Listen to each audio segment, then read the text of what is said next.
Imagine कीजिए, अगर मैं आपको बोलूं कि इस वर्ड को एक प्रीमियम ब्रांड के लिए डिज़ाइन करना है, तो आप क्या करेंगे? आप एक एलिगेंट फ़ॉन्ट चूज़ करेंगे। ठीक है, बेसिक सी बात है, सब यही करेंगे। लेकिन अगर मैं आपको बोल दूं कि सेम वर्ड को गेमिंग ब्रांड के लिए डिज़ाइन करना है, क्या तब भी आप सेम फ़ॉन्ट का यूज़ करेंगे? बिल्कुल भी नहीं। लेकिन अब मैं आपको बोल दूं कि सेम वर्ड को आपको चिल्ड्रंस बेस्ड प्रोडक्ट्स के लिए डिज़ाइन करना है, तब तो डेफिनेटली आप उस सेम फ़ॉन्ट का यूज़ नहीं करेंगे। बट क्वेश्चन ये है कि हमें पता कैसे चलेगा कि कब कौन सा फ़ॉन्ट या फिर कौन सी फ़ॉन्ट कैटेगरीज का यूज़ करना चाहिए और कब उन्हें अवॉइड करना चाहिए। इसीलिए टाइपोग्राफी में फ़ॉन्ट कैटेगरीज को समझना बहुत बहुत ज़्यादा इंपॉर्टेंट है। और आज की क्लास में हम सिर्फ ये नहीं देखेंगे कि सेरिफ क्या है या सॉन्स सेरिफ क्या है, बल्कि हम ये भी समझेंगे कि इन कैटेगरीज का यूज़ कहाँ पर करना है और कब हम इसे अवॉइड कर सकते हैं। So welcome back to the typography class number 2, font categories.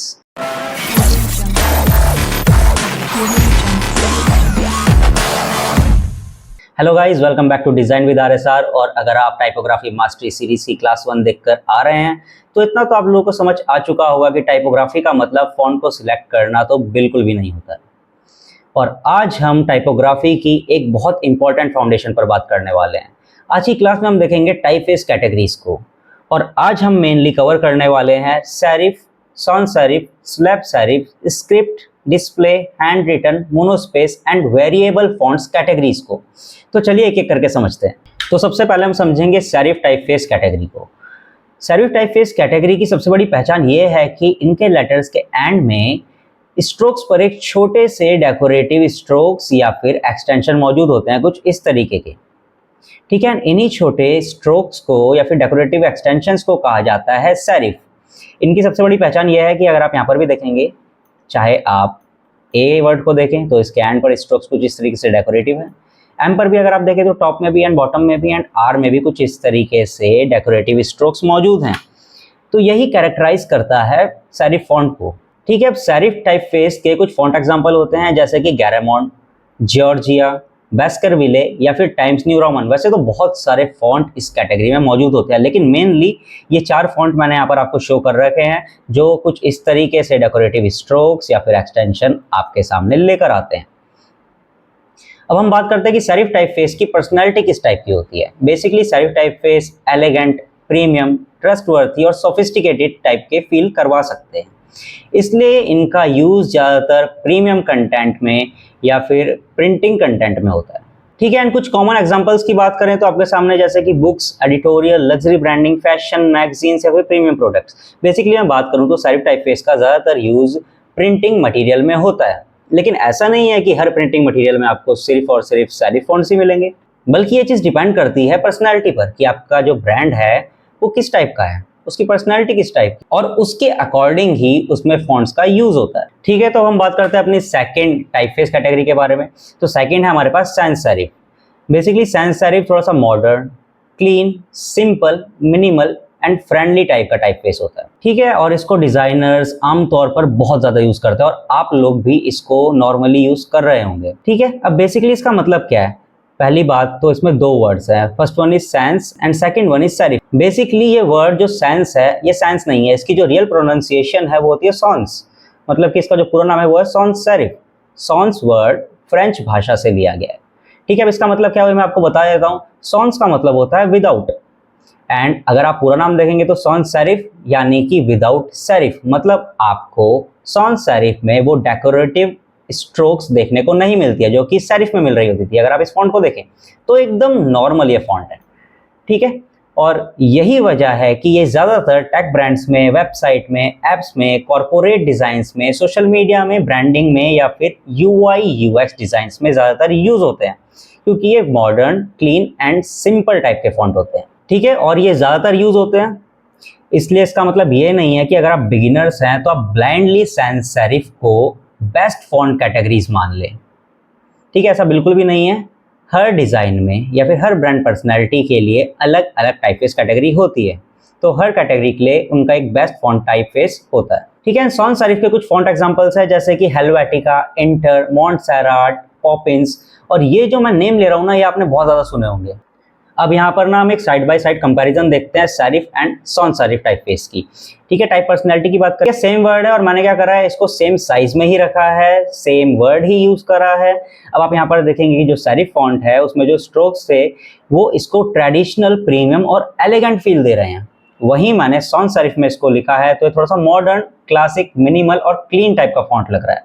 अब यहाँ पर एक चीज तो आपको क्लियर हो गई है कि टाइप फेस आपके डिजाइन की पर्सनैलिटी को बिल्कुल चेंज कर देता है। ठीक है, और एक बेसिक सी बात यह है कि टाइप फेस का मतलब ये नहीं है कि आपने कोई भी अच्छा फॉन्ट चूज कर लिया। टाइप फेस कैटेगरीज का मतलब ये है कि वो किस तरीके से आपके ब्रांड के साथ मैच हो रही है और किस तरीके से वो पर्सनैलिटी को डेवलप कर रही है।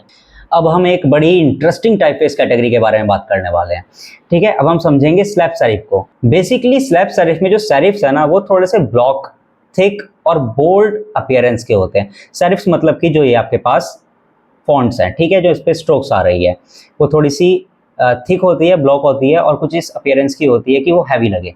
ठीक है, अगर आप यहाँ पर देखें तो स्लैब सेरिफ में अगर मैंने यहाँ पर एक वर्ड लिखा तो ये बेसिकली लग रहा है कि थोड़ा सा हैवी अपीयरेंस में है, थोड़ा सा आपके पास एक कॉन्फिडेंट लुक दे रहा है, बोल्ड एंड स्ट्रॉन्ग लुक दे रहा है।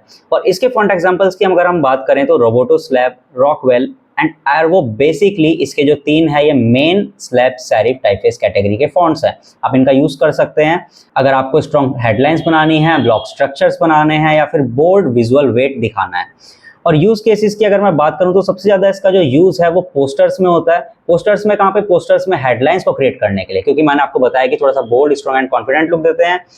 और अगर आप चाहते हैं कि आपके डिजाइन में अटेंशन ग्रैब करे तो बेसिकली हेडलाइन पर आप स्लैब सेरिफ फॉन्ट्स का यूज करते हैं। ठीक है, अगर आप लोगो डिजाइन बना रहे हैं तो वहां पर भी आप स्लैब सेरिफ फॉन्ट्स का यूज कर सकते हैं। आप स्पोर्ट डिजाइन बना रहे हैं, अब स्पोर्ट डिजाइन में क्यों? क्योंकि ये थोड़ा सा स्ट्रॉन्ग फील देता है, कॉन्फिडेंट फील देता है और एनर्जेटिक फील देता है, इसलिए हम यहाँ पर स्पोर्ट डिजाइन में इसका यूज काफी ज्यादा देखते हैं। अगर आप कोई विंटेज ब्रांडिंग कर रहे हैं, अगर आप कोई पैकेजिंग डिजाइन कर रहे हैं तो वहां पर भी स्लैब सेरिफ कैटेगरीज का बहुत ज्यादा यूज होता है, क्योंकि स्लैब सेरिफ जो है वो उसको इंस्टेंटली हैवियर पर्सनैलिटी में कन्वर्ट कर देता है। ठीक है, तो हम समझते हैं अपने नेक्स्ट टाइपफेस कैटेगरी को, जिसे कहा जाता है स्क्रिप्ट टाइपफेस कैटेगरी। वैसे तो जो स्क्रिप्ट टाइपफेस कैटेगरी है वो सेरिफ, स्लैब सेरिफ या फिर सैंस सेरिफ से बिल्कुल ही डिफरेंट टाइप की कैटेगरी होती है, क्योंकि इसमें क्या होता है, ये बेसिकली इंस्पायर्ड होती है हैंड राइटिंग से या फिर कॉलीग्राफी से। एंड इसके अगर आप फॉन्ट एग्जांपल्स भी देखेंगे तो elegant script, brush script, calligraphic, formal type के जो मेजर फॉन्ट एग्जांपल्स हैं वो इस कैटेगरी में आते हैं। इसकी पर्सनैलिटी होती है elegant, luxury, expressive, creative, artistic and personal brand use के लिए। एंड बड़ी मेन बात मैं आपको बताना चाहता हूँ जो कि इंपॉर्टेंट भी है कि स्क्रिप्ट टाइपफेस कैटेगरी का आप ओवर यूज मत करना अपने डिजाइन्स में। मतलब कि अगर आप कोई पैराग्राफ लिख रहे हैं या फिर पूरे डिजाइन्स में अगर आप स्क्रिप्ट फॉन्ट का यूज कर रहे हैं तो इससे आपके डिजाइन में रीडेबिलिटी जो है वो बिल्कुल ही डिस्ट्रॉय हो सकती है। क्योंकि अगर आप इस फॉन्ट को जूम करके मैं आपको दिखाता हूं तो कुछ इस तरीके के हैं, अगर आप पूरे डिजाइन में सेम फॉन्ट का यूज कर लेंगे तो आपके व्यूअर्स को समझ ही नहीं आएगा कि लिख क्या रखा है। इसलिए जस्ट एक, दो या फिर बीच में कहीं पर वर्ड्स में आप स्क्रिप्ट फॉन्ट्स का यूज कर सकते हैं। इसलिए जो इसका यूज केस भी है ना वो सिर्फ इनविटेशन कार्ड्स में, वेडिंग में या लोगो डिजाइन में, जहां पर आप सिर्फ एक वर्ड या फिर एक कैरेक्टर का यूज करते हैं, फैशन बेस्ड प्रोडक्ट्स में एंड ब्यूटी बेस्ड डिजाइन में और सिग्नेचर स्टाइल ब्रांड्स में या फिर पर्सनल यूज में आप स्क्रिप्ट फॉन्ट का ज्यादा यूज करते हैं, लेकिन इसका ओवर यूज आप कभी भी मत करना। अब हम आते हैं एक बहुत इंपॉर्टेंट कैटेगरी पर जो कि है डिस्प्ले। अब डिस्प्ले टाइपफेस का मेजर यूज होता है अटेंशन ग्रैब करना, क्योंकि अगर आप यहाँ पर फॉन्ट भी देखेंगे तो ये कुछ इस टाइप से डिजाइन हो रखा है कि ये साइज में भी बड़ा है, ये थोड़ा सा बोल्ड भी है और थोड़ा सा हैवी लुक भी दे रहा है। और जो डिस्प्ले कैटेगरी है ये जनरली डिजाइन्स के बॉडी टेक्स्ट में यूज नहीं होती है, ये उसके लिए बिल्कुल भी आइडियल नहीं है। फॉर एग्जाम्पल अगर मैं आपको बताऊं, अगर आप कोई पोस्टर की हेडलाइन डिजाइन कर रहे हैं तो वहां पर आप डिस्प्ले फॉन्ट का यूज कर सकते हैं। अगर आप कोई मूवी टाइटल लिख रहे हैं तो वहां पर आप डिस्प्ले फॉन्ट का यूज कर सकते हैं। अगर आप कोई गेमिंग ग्राफिक बना रहे हैं तो वहां पर आप डिस्प्ले फॉन्ट का यूज कर सकते हैं। और अगर आप कोई एल्बम आर्ट वर्क कर रहे हैं, एडवर्टीजमेंट कर रहे हैं या फिर इवेंट का पोस्टर बना रहे हैं तो वहां पर आप डिस्प्ले टाइपफेस कैटेगरी का यूज कर सकते हैं। अब मैं ऐसा क्यों कह रहा हूँ? क्योंकि अगर आप अटेंशन ग्रैब करना चाहते हैं तो आप या तो टाइटल में करेंगे या फिर हेडलाइन में करेंगे, इसलिए इसका जो मेन यूज है वो हेडलाइंस और टाइटल्स में होता है। अब यहाँ पर एक छोटा सा मैंने एग्जांपल दे रखा है, एक मैंने नॉर्मल फॉन्ट में लिख रखा है और एक डिस्प्ले फॉन्ट में लिख रखा है। Normal in the sans serif fonts में लिख रखा है, पॉपिंस में मैंने लिख रखा है ठीक है, सेम ही वर्ड है, मैंने नॉर्मल फॉन्ट में लिख रखा है समर सेल एंड एक मैंने लिख रखा है डिस्प्ले फॉन्ट में समर सेल। अब अगर आप इन दोनों का कंपैरिजन करेंगे तो आपकी जो आई है वो अटेंशन ग्रैब कहाँ पर कर रही है, सीधी सी बात है वो सबसे पहले डिस्प्ले फॉन्ट पर आ रही है, क्योंकि जो हमारा नॉर्मल फॉन्ट है वहाँ पर जो समर सेल लिख रखा है वो इतना ज़्यादा अटेंशन ग्रैब नहीं कर रहा है, तो इसलिए ही हेडलाइंस में हम डिस्प्ले टाइपफेस कैटेगरी का यूज़ कर रहे होते हैं। और मैं आपको एक चीज़ और क्लियर कर देना चाहता हूँ कि मैंने ऐसा क्यों बोला कि हम डिस्प्ले फॉन्ट का यूज़ डिज़ाइन के बॉडी टेक्स्ट में क्यों नहीं करते हैं, क्योंकि अगर आप डिस्प्ले फॉन्ट से ही 4 लाइन्स लिख देंगे तो आपकी रीडेबिलिटी डिस्ट्रॉय हो जाएगी, क्योंकि चारों की चारों लाइन आपका क्या है अटेंशन ग्रैब करेगी और कुछ भी चीज़ समझ में नहीं आएगी कि हमें क्या पहले रीड करना चाहिए, इसलिए हम बॉडी टेक्स्ट में इसका यूज़ नहीं करते हैं। डिस्प्ले फॉन्ट का बेसिकली मतलब है कि शॉर्ट रखना है, बड़ा रखना है और अटेंशन उससे ग्रैब करनी है, इसलिए सिर्फ इसका मेजर यूज़ हेडलाइंस, टाइटल्स और गेमिंग ग्राफिक में हम करेंगे। ठीक है, अब हम आते हैं अपनी नेक्स्ट टाइपफेस कैटेगरी पर जो कि है हैंड रिटन टाइपफेस कैटेगरी। अगर आप यहाँ पर देखें तो हैंड रिटन जो टाइपफेस कैटेगरी है ये इसका जो इंटेंशन है वो नेचुरल हैंड राइटिंग फील कराने के लिए होता है, और अगर आप देखेंगे तो जो हैंड रिटन टाइपफेस है वो थोड़ा बहुत मिलता जुलता है हमारे स्क्रिप्ट फॉन्ट टाइपफेस कैटेगरी से, लेकिन हैंड रिटन टाइपफेस कैटेगरी थोड़ी सी डिफरेंट भी है स्क्रिप्ट टाइपफेस कैटेगरी से, क्योंकि अगर आप देखेंगे तो सारे के सारे जो हैंड राइटिंग फॉन्ट होते हैं उसमें कॉलीग्राफी का यूज़ नहीं किया जाता है, लेकिन स्क्रिप्ट टाइपफेस कैटेगरी में कॉलीग्राफी का यूज़ किया जाता है, इसलिए थोड़ा सा डिफरेंस है इन दोनों टाइपफेस कैटेगरी में, बड़ा मेजर सा डिफरेंट है लेकिन इंपॉर्टेंट डिफरेंस है। ठीक है, अगर आप इसके पर्सनैलिटी की बात करेंगे तो ये थोड़ा सा कैजुअल, फ्रेंडली, पर्सनल यूज़ के लिए क्रिएटिव या फिर प्लेफुल हो सकते हैं, और ये थोड़ा सा ना कर्वनेस भी आपको यहाँ पर दिखती है। ठीक है, अगर आप यहाँ पर अपने फॉन्ट्स देखेंगे तो यहाँ पर कर्वनेस हर एक वर्ड में यूज हो रही है और यही इसकी पहचान है कि ये हैंड रिटन फॉन्ट होता है। ठीक है, एंड इसका अगर हम यूज केस देखें तो सोशल मीडिया में, पर्सनल ब्रांडिंग में, फूड ब्रांड्स में, या फिर छोटे छोटे जो आप कोट्स लिखते हैं क्रिएटिव कैंपेन्स में, या फिर पर्सनल टचेस में हम हैंड रिटन फॉन्ट का यूज करते हैं क्योंकि ये नेचुरल हैंड राइटिंग जैसा लगता है। ठीक है, इतना आप लोगों को अच्छी तरीके से समझ आ गया होगा, तो अब हम बात करते हैं एक बहुत ज़्यादा क्रिएटिव और डिफरेंट फॉन्ट कैटेगरी के बारे में जो कि होती है monospace font category. Basically monospace typeface category में हर एक वर्ड को या फिर फॉन्ट को इक्वल विड्थ स्पेस मिलता है। देखिए, अगर आप देखें तो नॉर्मल फॉन्ट में मैंने यहाँ पर 3 W लिख रखे हैं, 3 I लिख रखा है, अगर आप यहाँ पर इनके बीच का स्पेसिंग देखेंगे तो डिफरेंट है, क्योंकि यहाँ पर बराबर स्पेसिंग नहीं आ रही है, हॉरिजॉन्टली गैपिंग इंक्रीज हो रही है, डिफरेंट कैरेक्टर विड्थ्स हो रहे हैं। लेकिन अगर मैंने यहाँ पर मोनोस्पेस फॉन्ट का यूज़ करा है तो आप देखेंगे कि हॉरिजॉन्टली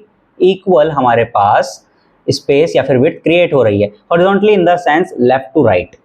ठीक है, लेफ्ट टू राइट को हॉरिजॉन्टल कहते हैं एंड वर्टिकल के लिए टॉप टू बॉटम का हम यूज़ करते हैं। So basically monospace typeface category का बेसिक यूज होता है कि अगर आपको इक्वल विड्थ फॉलो करवानी है अपने वर्ड्स के बीच में, इसलिए जो इसका यूज है वो ज़्यादातर कोडिंग में, टेक्स्ट डिजाइंस में, डाटा को डिस्प्ले करने में या फिर एक्सपेरिमेंटल डिजाइंस में बहुत ज़्यादा होता है, क्योंकि ये थोड़े से technical, structure, retro and systematic type के फॉन्ट होते हैं।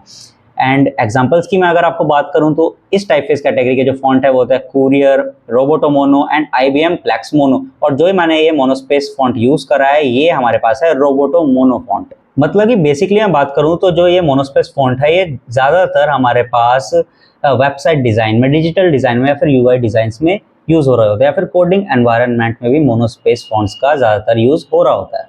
ठीक है, तो हम बात करते हैं एक मॉडर्न टाइपफेस कैटेगरी के बारे में जो कि होती है वेरिएबल टाइपफेस।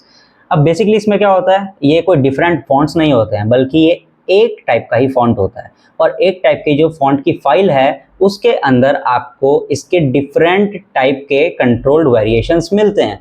मतलब कि अगर आप देखेंगे, अगर आप कोई फॉन्ट इंस्टॉल कर रहे हैं तो उसमें क्या होता है, उसमें अलग अलग तरीके के वेरिएशंस मिल रहे होते हैं कि अगर आप देखेंगे तो बोल्ड, रेगुलर, इटैलिक, अंडरलाइन या फिर थिन, या फिर आप देखेंगे तो ब्लैक या फिर एक्स्ट्रा बोल्ड। तो इस तरीके के वेरिएशन को ही कहा जाता है वेरिएबल फॉन्ट कैटेगरीज। ठीक है, कुछ फॉन्ट्स में विड्थ, साइज एंड एक्सिस भी डिफरेंट हो सकते हैं, तो ये भी सब वेरिएशंस ही होते हैं वेरिएबल फॉन्ट्स के।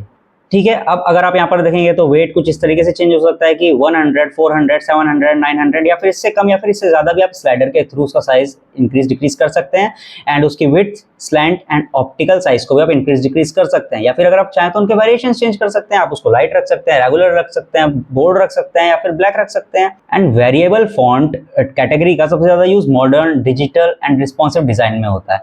अब क्यों होता है इसको हम डीपली अगली क्लासेस में समझने वाले हैं, तो इसके लिए आप बिल्कुल भी कंफ्यूज मत होना, इसको भी हम डीपली समझने वाले हैं। एंड मैं अगर आपको बता दूं तो ये सिर्फ बेसिक इंट्रोडक्शन है वेरिएबल फॉन्ट के बारे में, बल्कि ये बहुत बड़ा टॉपिक है एंड एडवांस हम इसको आगे समझने वाले हैं।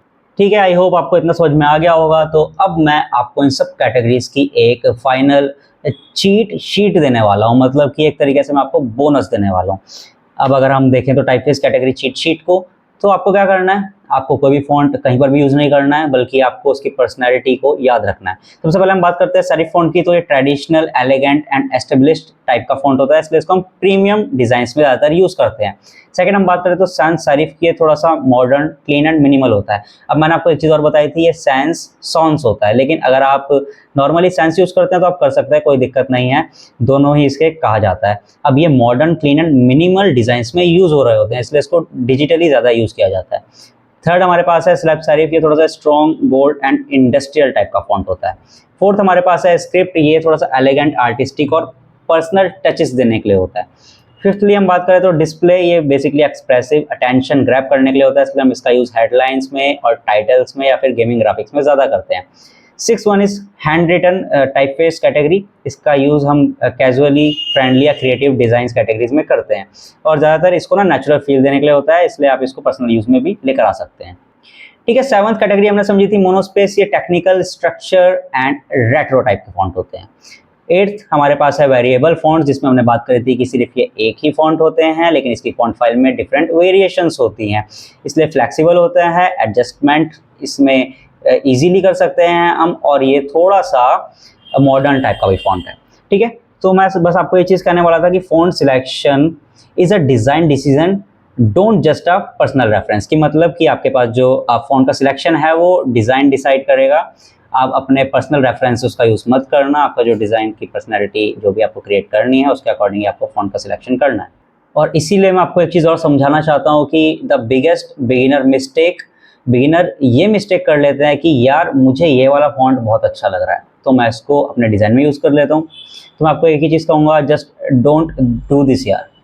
आपको कोई भी फॉन्ट कहीं पर भी यूज़ नहीं करना है, बल्कि उसका कंटेक्स्ट आपको क्लियर होना चाहिए। एंड फॉन्ट को चूज़ करने से पहले अपने आप से ये 5 सवाल आप ज़रूर करना। एंड वो 5 सवाल ये हैं कि आपकी ब्रांड पर्सनैलिटी क्या है, आपकी टारगेट ऑडियंस कौन है, किस इंडस्ट्री में आपको ये डिज़ाइन करना है, इसका मीडियम क्या है, या फिर इसकी रीडेबिलिटी किस टाइप की आपको क्रिएट करनी है। तो ये 5 क्वेश्चन आप अपने आप से ज़रूर पूछना जब भी आप किसी फॉन्ट का यूज़ करें अपने डिज़ाइन में। ठीक है, अब इसको ना हम जस्ट एन एग्जांपल के थ्रू समझते हैं। देखिए, अगर आप किसी एक चिल्ड्रन बेस्ड प्रोडक्ट को डिज़ाइन कर रहे हैं, तो वहाँ पर आप कैसी फॉन्ट कैटेगरी का यूज़ करेंगे, वहाँ पर आप थोड़ी सी फन टाइप फॉन्ट कैटेगरी का यूज़ करेंगे। वहीं अगर आप किसी प्रीमियम लग्जरी वॉच के एड डिज़ाइन कर रहे हैं, तो वहाँ पर आप थोड़े से प्रीमियम एंड एलिगेंट टाइप के फॉन्ट का यूज़ करेंगे। और वहीं अगर आप थोड़ा सा कोडिंग बेस्ड डिज़ाइन बना रहे हैं, तो वहाँ पर आप टेक्निकल फॉन्ट टाइप फेस का यूज़ कर रहे होंगे। तो क्या है, हमने क्या करा यहाँ पर, कॉन्टेक्स्ट को, अपने पर्पस को, हमारी टारगेट ऑडियंस को और हमारा जो भी गोल है उसको अचीव करने के लिए हमने डिफरेंट टाइप फेस कैटेगरी का यूज़ करा है डिज़ाइंस में। तो आपके लिए मेरे पास एक प्रैक्टिकल मिनी चैलेंज है, बड़ा छोटा सा चैलेंज मैं आपके लिए लाता रहता हूँ। ठीक है, तो आपको क्या करना है, आपको सेम वर्ड यूज़ करना है और 4 डिफरेंट पर्सनैलिटी में उसको डिज़ाइन करना है। जैसे कि first one is luxury, luxury personality में आपको डिज़ाइन करना है। ठीक है, तो आपको वहाँ पर क्या करना है, एक सोफिस्टिकेटेड टाइप फेस का यूज़ करना है।